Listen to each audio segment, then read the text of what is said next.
I think the message of any strong book, good book, to a reader is you are not alone.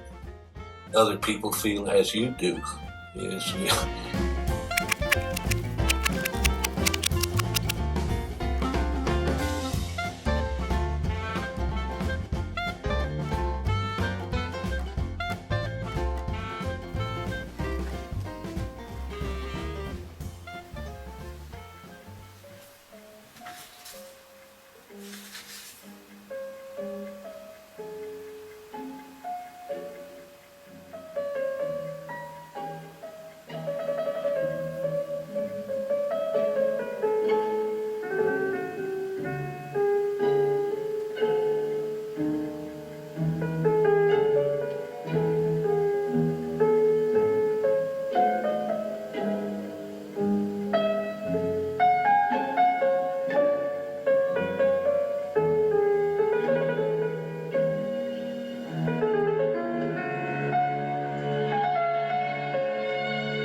my age, you start asking your kids what life is all about. And I asked my son, Mark Vonnegut, so named in honor of Mark Twain, what life was all about. He's a pediatrician. And he gave what I think is a very good answer. He said, we are here to help each other get through this thing, whatever it is. Kurt Vonnegut was born and raised in Indianapolis. He enlisted in the Army during World War II, fought in Europe, and was captured by the Nazis. He wrote that he was in an underground meat locker making vitamin supplements when the Allied carpet bombing of Dresden began. When he emerged, death was all around him. It would be more than 20 years before Vonnegut could write about his experience, as described by the character Billy Pilgrim in his 1969 novel, Slaughterhouse-Five.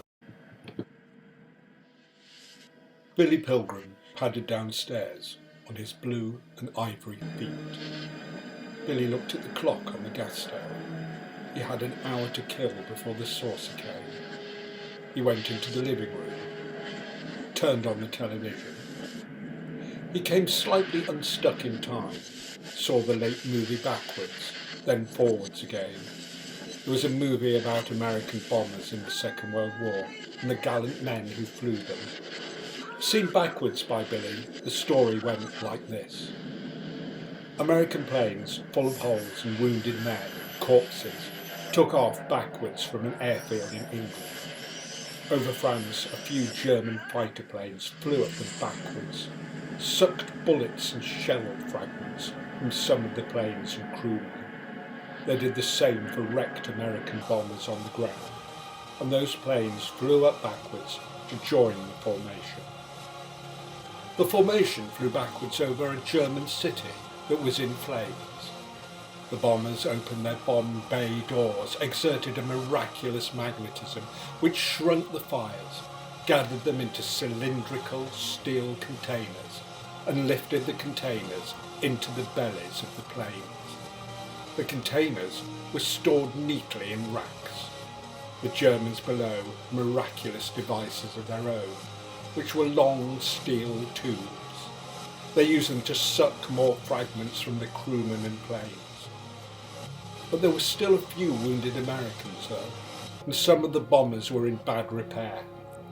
Over France, German fighters came up again, made everything and everybody as good as new.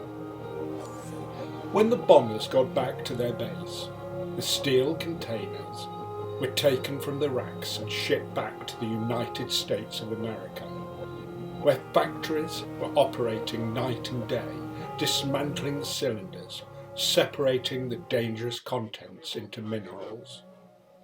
Touchingly, it was mainly women who did this work. The minerals were then shipped to specialists in remote areas. It was the business to put them into the ground, to hide them cleverly, so they would never hurt anybody again.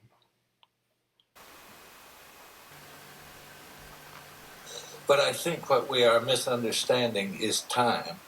Is in every equation we treat time as a constant. And I don't think it is, as I think time remains utterly mysterious. What's happened?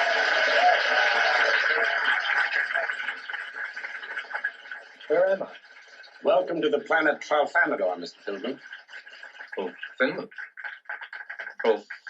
Tralfamador. Oh.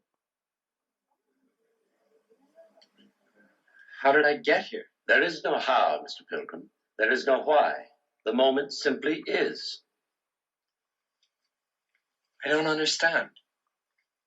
Where are you? Oh, you can't see us, Mr. Pilgrim.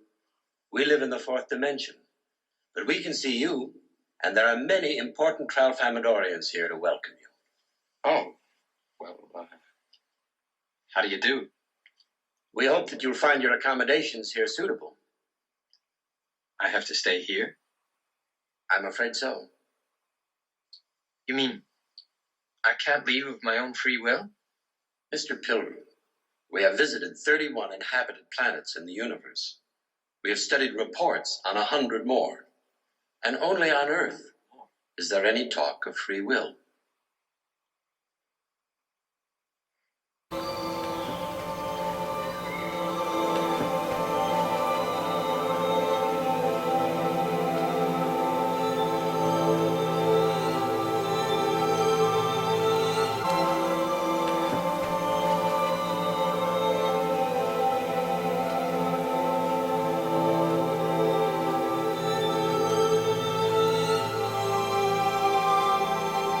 What froze me was the fact that I had absolutely no reason to move in any direction. And we talk about short-term thinking. What we are here to just talk about is what's going to happen to everything we have now when the excrement hits the air conditioning. Cat's Cradle is a science fiction novel, and the great whiz-bang science fiction device in the middle of it is a form of frozen water which is stable at room temperature. And if this sort of substance ever got loose on the earth, it would teach all water how to freeze in that way. The water on the face of the earth would vanish. Which is discovered by a man who is purely interested in truth, finally winds up in the hands of a dictator. And not to leave you in suspense, the world ends. I opened my eyes, and all the sea was iced 9.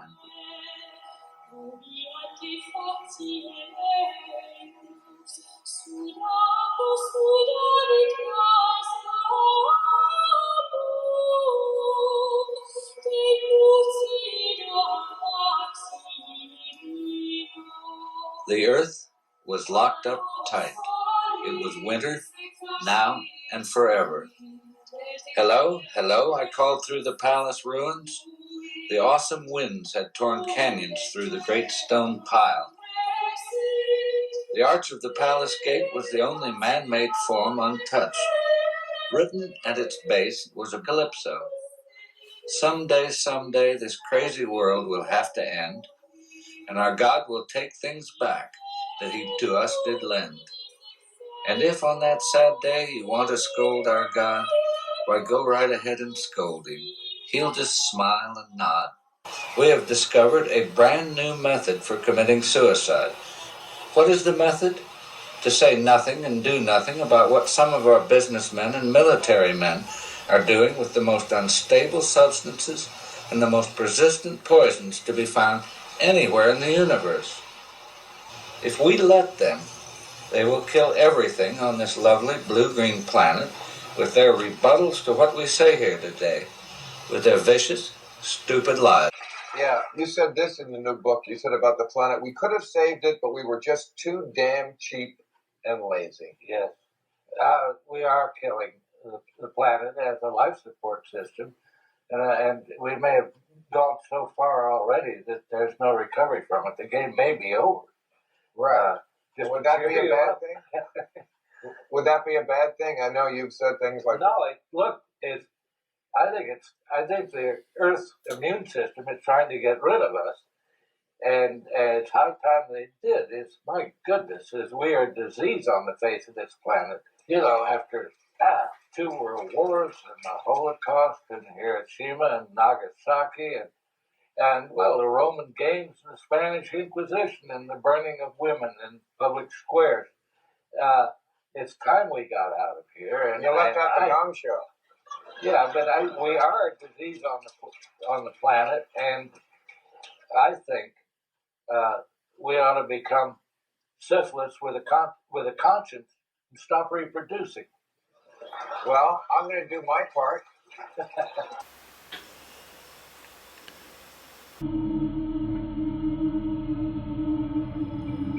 I was washed ashore on this island. I found a people almost crushed by poverty and a political repression of their life.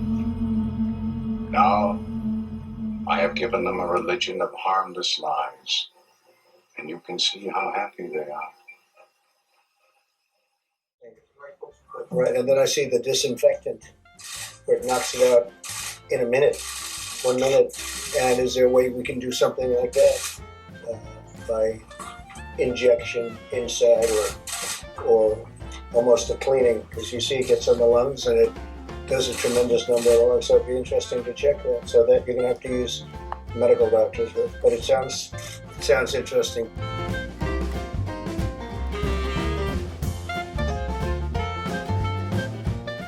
We will come back to health and robust health. And though the UK will be changed by this experience, I believe we can be stronger and better than ever before, more resilient, more innovative, more economically dynamic, but also more generous and more sharing.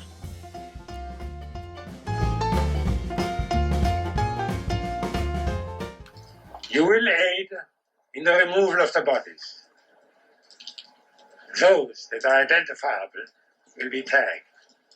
Their personal effects will be tagged and given to an officer. There will be a classification according to the degree that the victim can be identified. Any looting or stealing will be dealt with in a firing squad. We must all have behaved terribly in some other life, because we're sure as hell in hell now. Is hell hot enough for you yet? Just be patient. The polar ice caps will be completely gone in a year or two, thanks to our misbehavior in this life. I am Bakonin, author of the Books of Bakonin. These are some of my pupils. I see you are not a Bakoninist. Come, I will teach you.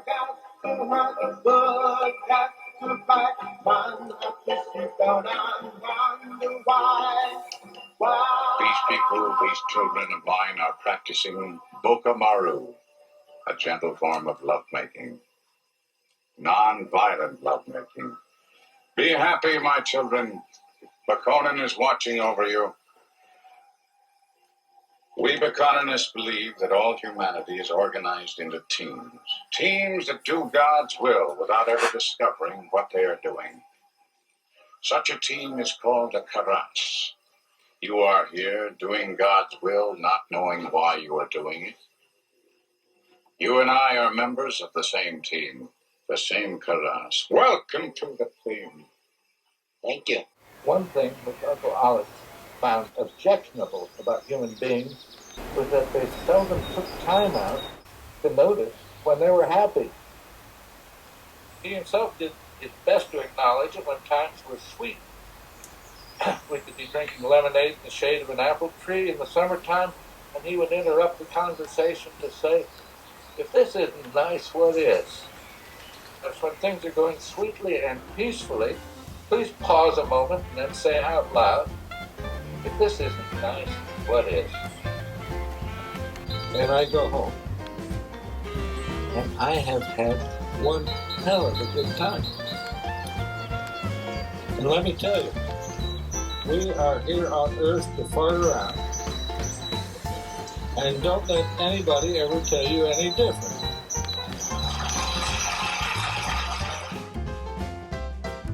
This day is as real as any day we're going to live.